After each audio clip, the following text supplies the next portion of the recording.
Terceira parte do manual do colecionador de videogames. Se você não assistiu a primeira e segunda parte, para tudo e volta lá. Ou clica no card acima para assistir a primeira parte. Bora lá! Jogos nacionais ou jogos importados? No caso do PlayStation 2, PlayStation 2 nacional, ele tem mais valor do que o PlayStation 2 japonês. Então aquele jogo que tem o título nacional, o mesmo título, o japonês vai ter um valor menor. Super Nintendo, mesma coisa. Jogo de Super Nintendo japonês é menos valorizado do que aquele mesmo título do cartucho que roda no console que foi comercializado no Brasil. Uma coisa que antes não era tão importante e que agora o pessoal tá meio que pegando no pé é em relação ao serial number. O número de série. O que é esse número de série? Todo console ele tem ali o seu número de série. Se você tem um console com a caixa e o número de série do seu console bate com o número de série da caixa, então ele vai valer mais. Muitas vezes também o próprio manual ele apresenta o número de série, também vai valorizar. Isso tem relevância quando a gente pega um console que é edição limitada, principalmente os consoles do Xbox. O que acontecia? O que acontece? Hoje em dia já não acontece mais tanto, mas antes acontecia. Um console de edição especial, ele era lançado, o aparelho ele era idêntico ao aparelho normal que não era edição limitada. E o que mudava para ele ser uma edição limitada? A caixa. Então aquela caixa, ela tinha um desenho, ela tinha um tema diferente que fazia com que ela fosse uma edição limitada. E apesar de aquele console ter um visual normal, ele faz parte daquela caixa. Então esse console, como foi dito, tendo um número de série, ele vai ser um console de edição limitada. E um console de edição limitada, ele vale mais?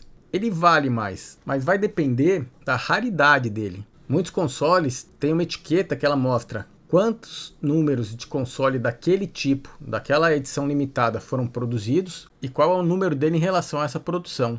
Então esses consoles têm uma tendência de valorizar e valorizar bastante. Por exemplo, o caso do console do Dreamcast, do Resident Evil. Ele é muito valorizado. Foram feitas 1.800 unidades desse console aqui. E aí você tem aqui qual que é o número desse console especificamente em relação ao total produzido. Existe esse outro, por exemplo, existem sites que falam que foram produzidas 200 unidades desse console. Ele é um console raro. Outra coisa, em relação aos consoles que tem acontecido atualmente, eles têm trocado a case por uma case temática. Então existem cases, por exemplo, desse mesmo console Resident Evil, só que são cases que foram produzidos agora. Não foram nem produzidos pela Sega, foram produzidos por alguém que produziu essa case. Então você bota essa case no seu Dreamcast e ela não vai valorizar o teu Dreamcast. Ela vai até desvalorizar em relação ao teu Dreamcast se ele tivesse original antes de você trocar a case.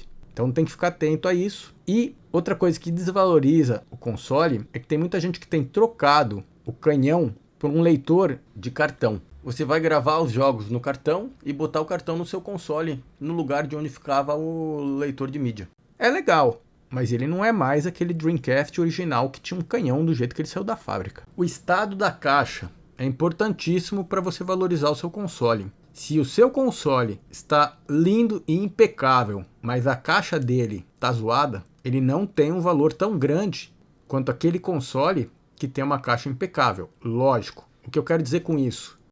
Que a caixa tem um valor, a caixa bem conservada, ela tem um valor bem maior do que você imagina que ela tenha. Muitos consoles que são anunciados, às vezes, a caixa custa mais caro do que o próprio console. Ah, comprei um console maneiro, meti uma caixa de MDF, ou mandei fazer uma caixa lá na gráfica, igualzinha a caixa original.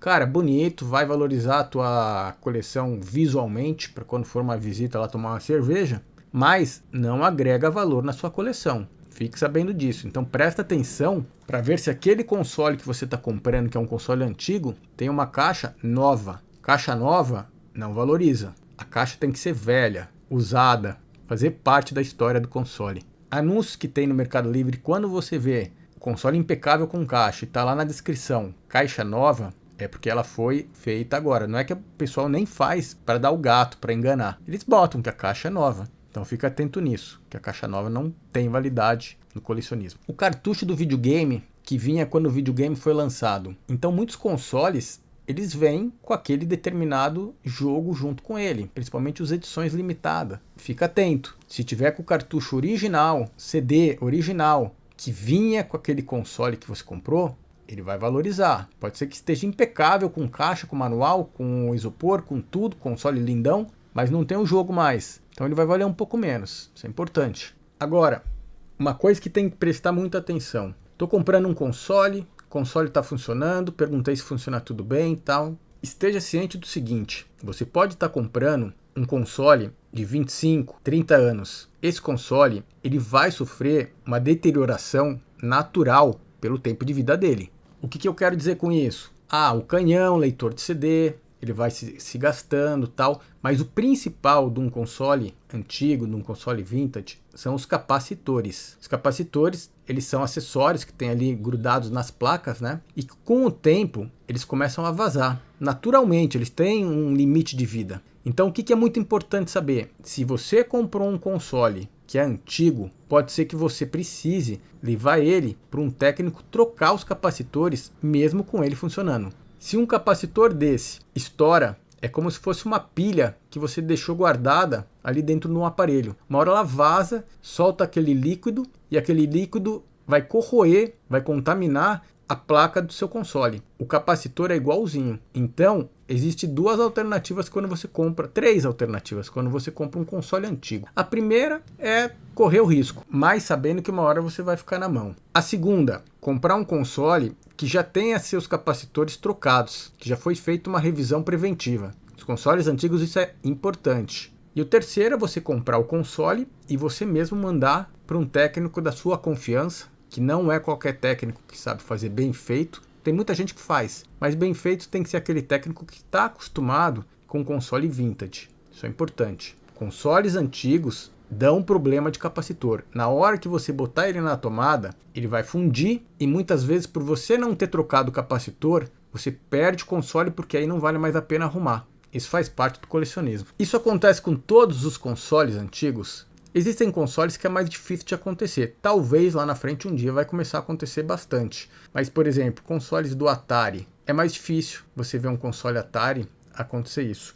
Agora, existem alguns modelos específicos, algumas marcas, que a tendência é de acontecer. Então, você tem que ficar atento com eles. Então, por exemplo, o Super CD-ROM 2 da NEC. PC Engine Duo, modelo preto. Acontece bastante. O Duo R e o Duo RX já são mais de boa, mas o Duo preto tem que ficar atento. O Sega Saturn, aquele que tem um botãozinho oval, também tem que cuidar com o capacitor. O Saturn, modelo Victor e aquele modelo Itachi, mesma coisa, tem que ficar atento. PC Engine GT, Mega CD de gaveta, Amiga CD 32, Amiga 1200, Amiga 600, CLD A100 da Pioneer, FM Towns Marti, FM Towns computador, todos esses você tem que ter um carinho especial por eles, tem que ter atenção porque senão você perde os bichão.